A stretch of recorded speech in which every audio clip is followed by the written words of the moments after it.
Thank you very much Javed साहब, आपकी बात को सुनकर बड़े महजूज हुए हम लोग। महजूज, do you understand? We enjoyed. Okay, अब थोड़ा सा लॉजिकली उसको हम लोग देखते हैं। दरअसल हम लोगों ने कल गुजारिश की थी मुफ्ती साहब से भी, जावेद साहब से भी, कि हिंदुस्तानी ज़बान आम फहम सबको समझ में आ जाए और जहाँ कहीं आप मुश्किल शब्द इस्तेमाल करें वहाँ बताते भी चलें। Thank you. तो सबसे पहले हमारे रिस्पेक्टेड जावेद साहब ने हवाला दिया कि खुदा फानी है। कितने मजहब आगे चले गए, किसी ने जुपिटर को खुदा माना, किसी ने किसी को माना। मैं कहता हूं जिसने कॉन्टिंजेंट चीज को खुदा माना, गलत माना, वो खुदा ही नहीं, वो खुदा ही नहीं है। हम तो नेसेसरी बीइंग को साबित करने बैठे हैं, वो नेसेसरी कॉज जो इटरनल है, जो अबदी भी है और अजली भी है। हम किसी और को साबित करने नहीं बैठे। दूसरी चीज उन्होंने कहा कि फेथ एंड बिलीफ, ये एक ऐसी डेफिनेशन है फेथ की जो इन्होंने पहली मर्तबा पेश की है, या माफ कीजिएगा, इन्होंने पहली मर्तबा पेश नहीं की है, रिचर्ड डॉकिंस ने पहली मर्तबा पेश की है। मुझे मालूम है ये सोर्स कहां से है। एपिस्टेमोलॉजिकली फेथ और बिलीफ का फर्क आप इस तरह नहीं कर सकते सर। फेथ सही भी होता है, गलत भी होता है। बिलीफ सही भी होता है, गलत भी होता है। जो लॉजिक, रीजन और एविडेंस से बैक्ड होगा वो फेथ सही होगा। और आप जिस फेथ की बात कर रहे हैं कि इलॉजिकल है और उसके पीछे नहीं है, तो we are on the same page. हम नहीं मानते उस फेथ को। जो फेथ ऐसा हो जिसके पीछे कोई लॉजिक ना हो, एविडेंस ना हो, हम नहीं मानते। हम तो उस फेथ के कायल हैं जिसके पीछे लॉजिक हो और एविडेंस हो। तो बिलीफ सही भी होता है, गलत भी होता है, फेथ भी सही होता है और गलत भी होता है। तो आज फेथ और बिलीफ के डिफरेंस पे बात नहीं हो रही। आज आप चाहे फेथ एक्सेप्ट कर लें या बिलीफ एक्सेप्ट कर लें, आज ये बात होगी कि ट्रूथ क्या है। चाहे ट्रू बिलीफ सही है या ट्रू फेथ सही है, और फॉल्स फेथ क्या है और फॉल्स बिलीफ क्या है, बात इस पे हो रही। दूसरी चीज इन्होंने पूछा, स्टुपिडिटी फिर क्या है?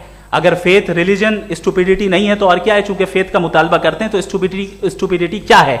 मैं कहता हूं स्टुपिडिटी एथिज्म है। उसकी वजह यह है कि आप एक सड़क पे जा रहे हो और आप किसी गार्डन में जाएं और देखें वहां लिखा है फूलों के साथ, I love Javed Akhtar and I really do, I love you sir.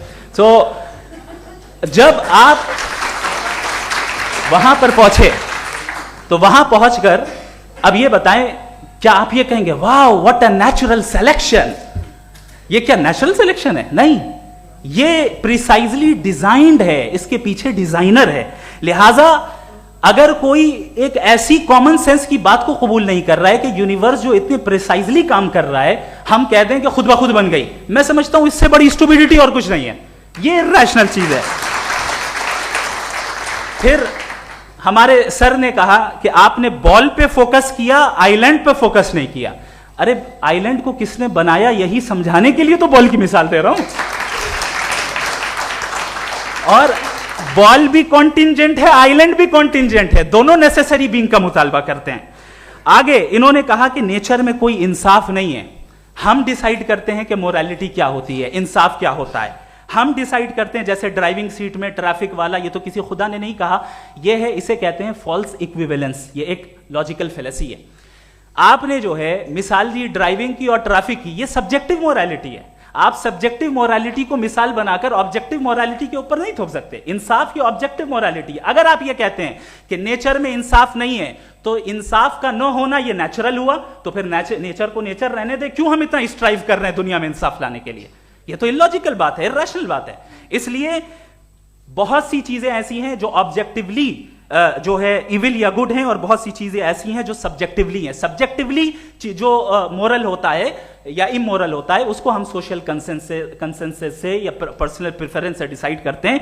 लेकिन जो ऑब्जेक्टिव मोरालिटी है, जिसमें इंसाफ आया, जो इन्होंने बार बार रिपीट किया, ये ऑब्जेक्टिव है, सब्जेक्टिव नहीं है। अगर आप कहते हैं ये सब्जेक्टिव है, तो मेरा सवाल आपसे ये है, क्या सोशल कंसेंसस के जरिए अगर जुल्म को सही करार दे दिया जाएगा तो आप जुल्म को जस्टिफाई करेंगे? दूसरी चीज इन्होंने यह कहा कि 2 पैक शराब पी लें तो वो उतने पे नहीं रहता, बढ़ जाता है। यही मामला मजहब के साथ है। 2 पैक आप पी लें, बढ़ेगा। तो ये एक ऐसी मिसाल है, इसको कहीं भी फिट कर लें कि आप एथिज्म पे जब फिट करें, जब आप 2 पैक एथिज्म का लेंगे ना, तो वो बढ़ बढ़ के नॉर्थ कोरिया बनेगा। Thank you.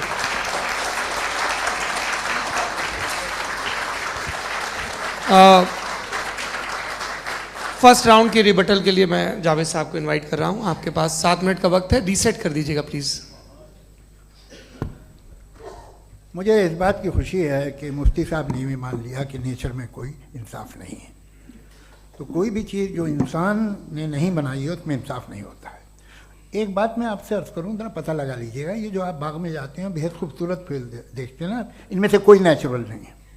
ये सारे फूल क्रॉस करके बनाए गए हैं।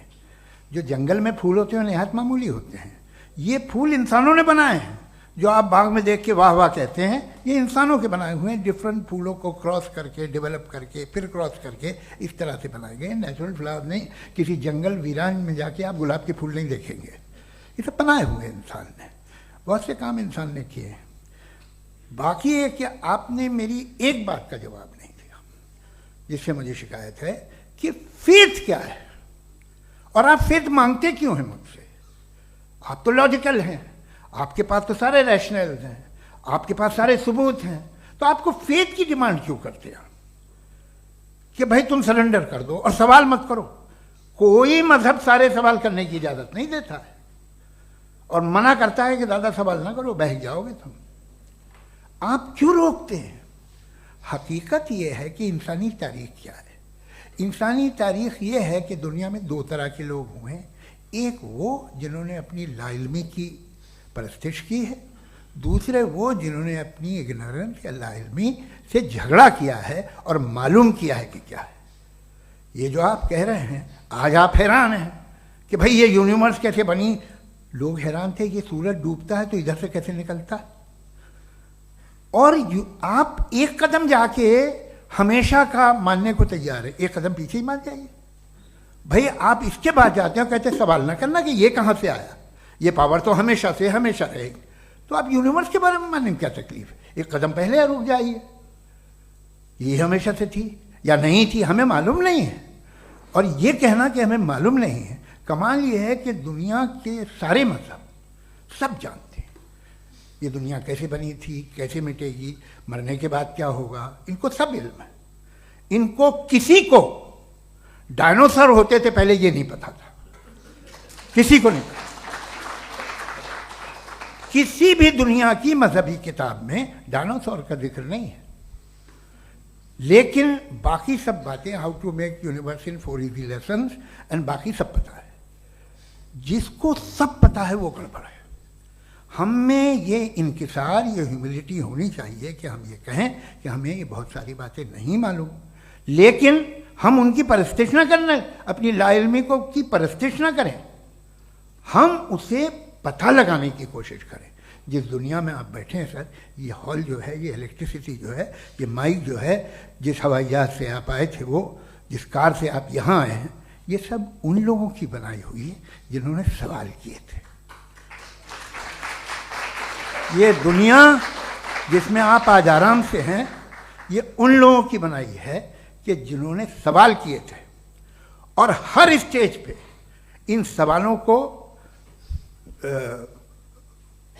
मकरूह कहा गया था, गलत कहा गया था। आप जरा तारीख पढ़िए, एक बड़ी दिलचस्प किताब है बर्ट्रैंड रसेल की, जिसमें उसने रिलीजन एंड साइंस कि कब से रिलीजन जो है साइंस के अगेंस्ट है।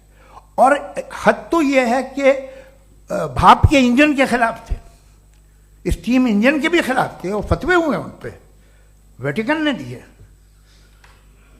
तो ये हमेशा, अभी जैसे ही ये राइट विंगर आते हैं अमेरिका में पावर में, तो वो जो अपना ये क्या बोलते हैं उसे, सीड क्या बोलते हैं, सीड क्या जो, हाँ नहीं सीड जो होते हैं जिस पे जी, नहीं भाई, वो जो ह्यूमन बॉडी के